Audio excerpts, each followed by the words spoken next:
on knowledge and imparting it to students. Over time, students gained access to textbooks and libraries to expand their learning beyond the classroom, but this often meant struggling with the burden of carrying heavy stacks of books. A few years ago, Ghana introduced laptops in schools for teachers to enhance their learning processes. With a generation that is increasingly tech-savvy, it is crucial to once again modernize and transform the current education system to foster learning among these students in the most engaging and innovative ways. Ghana has undergone major education transformation. We believe that the last 7 years have seen transformation the nation has never seen before. Whether it's education infrastructure, whether it's reform of the curriculum, teacher training, in every aspect or sphere of education, there have been some great changes.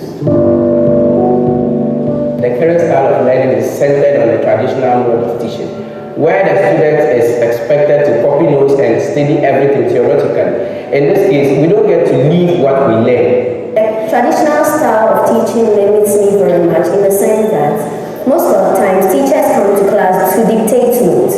You might not hear what the teacher is saying, or the teacher might be speaking too fast or too slow, leading to potholes in your notes. I might decide to go to my fellow classmate for her notes, but she might have left potholes or might have spelled a word wrongly, or might have even misheard the teacher, and this totally changes the meaning of the notes. We averagely study 5 subjects a day, and the number of books, considering the textbooks, exercise books, and notebooks, maximum of 10. When I carry those heavy textbooks to class, usually my back aches a lot. When I'm in the classroom, I get tired because of the movement of the books back and forth. And sometimes I get sleepy in class, which really affects the whole learning process. This current style of teaching and learning creates lazy students, I might say, because since it's based on theory, there's no practicals. Students don't get the zeal to go further into research or research more about what they are taught. They only wait for the teacher, consume what the teacher gives them, and then when it's time for examination. And the deputy minister designate for education, Professor Kinsley. Heads of other agencies under the Ministry of Education, the Chief Director, Nana Osu Manti, Nana Manfrene, our development partners, head of local government and civil service, teacher unions are present, our students, and our friends from the media, distinguished ladies and gentlemen. I'm excited to be here today. It's rare to have the president and the vice president at your ministry's event.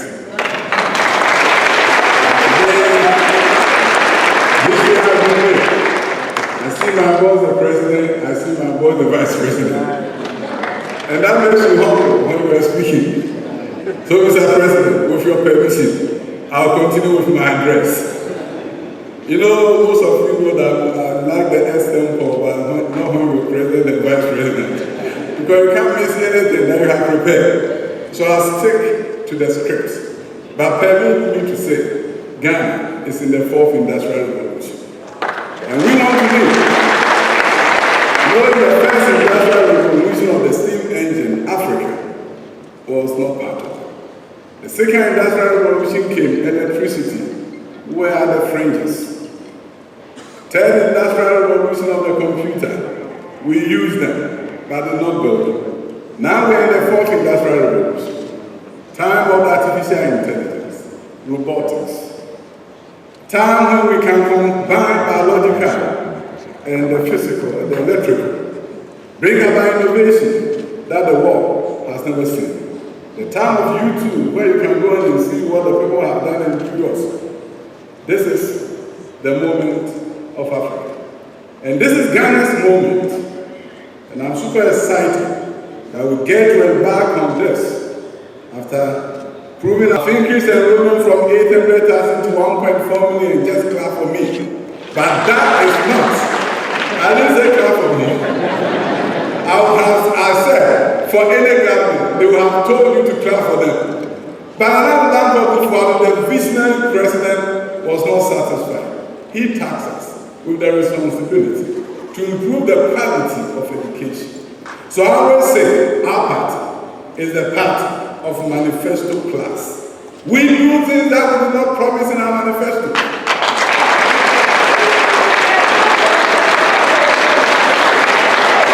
Not a week passes by without the ministry receiving a delegation of chiefs asking for a STEM school. The STEM agenda is moving, and it's moving fast. But I also know digitalization and what the Vice President has championed with the permission of the President. When you look at digitalizing the address system, mobile money and interoperability, and I cannot even count because every day we turn around and he's planting something. I call him the techno-politician.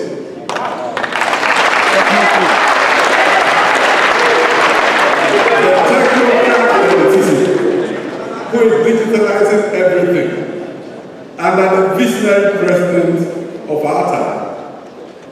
Things are getting exciting.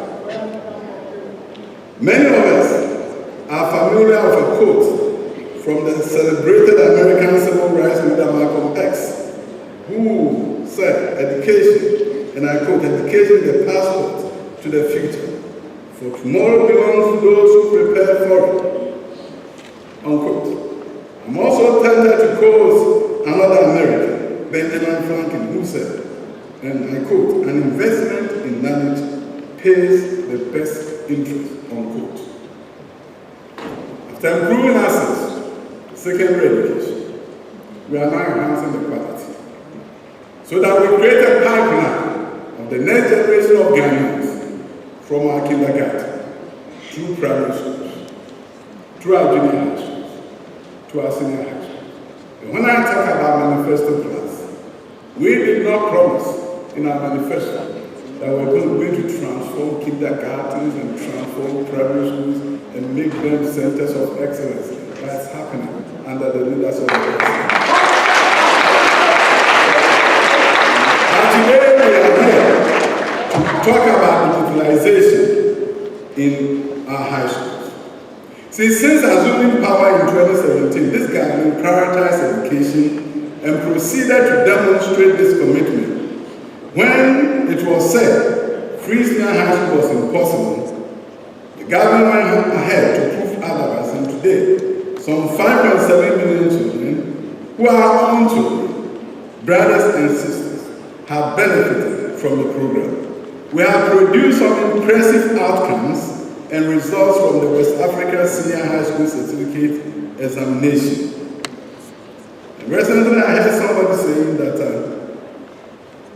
Ghana is no longer part of WASA, but we still talk WASA.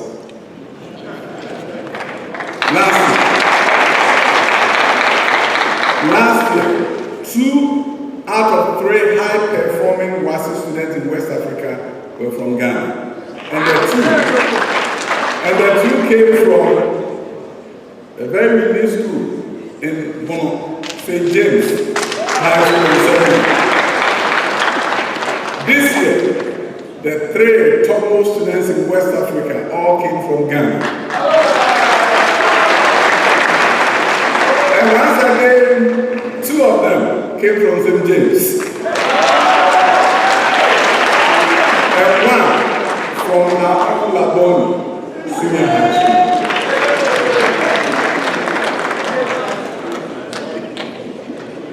This is the legacy of Nana Akufo-Addo-led government.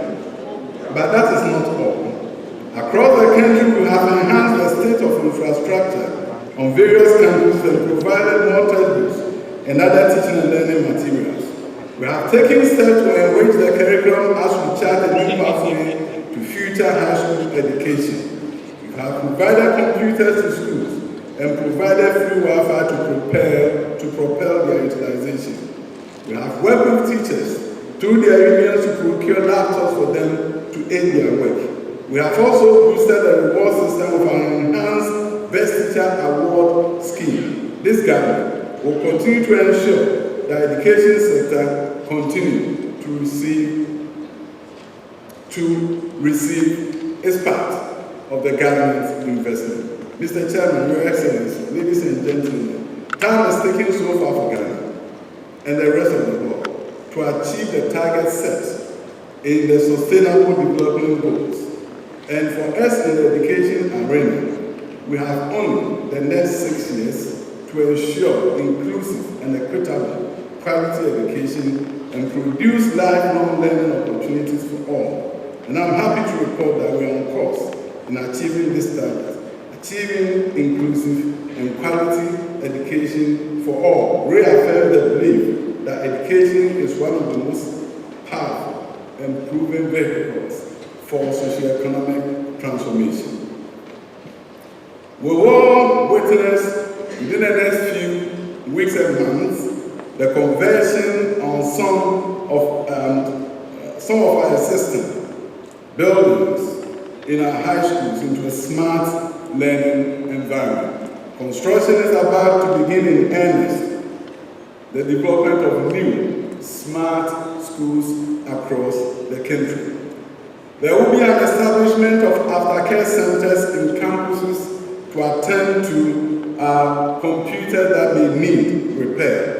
We are setting up a 24-hour call center to resolve all consumer issues, including complaints from our students who are going to use these devices. The future of our education system is what we are witnessing today. A live participation from our schools across the country.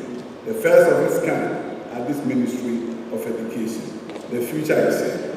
We are actually embarked on our agenda for the transformation of Ghana. The future of Ghana couldn't be brighter than what we are seeing. We are on a trajectory to a great future. And I can assure you, under Dr.Yaw Osei Adutwum, a foundation has been laid. We are building on it. The future is here today. Ghana will be a great participant in the 4th Industrial Revolution.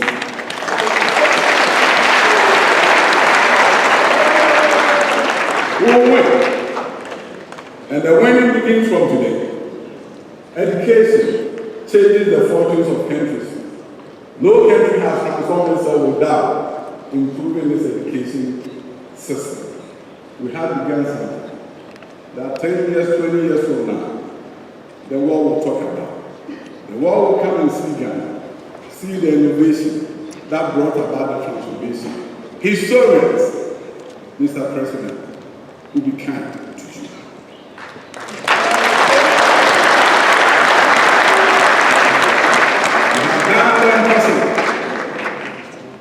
In the COVID era, I did an interview with a reporter. Talk about all the things that we have done. The new junior high schools we are building. The community schools we are building. All the innovations that we've done. Including ensuring that teacher education is 4 years instead of 3. Which means it's costing the country more. And the reporter looked at me and said, so we are doing all this in the midst of economic challenges, and I said that is what a visionary president does. We have to find an antidote to the economic challenges by laying a strong and robust foundation for the economy, that this economy will stand the test of time. This is the foundation that we build upon in the years to come. Mr. President, Your Excellency, Mr. Vice President, I'm so grateful for this opportunity of being Ghana's Minister for Education at this time in our history. I'm grateful. Thank you all.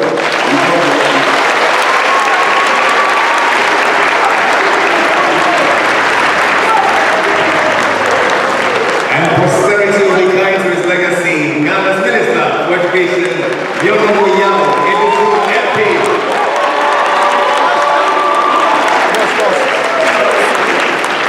Thank you, sir, for that pastoring speech.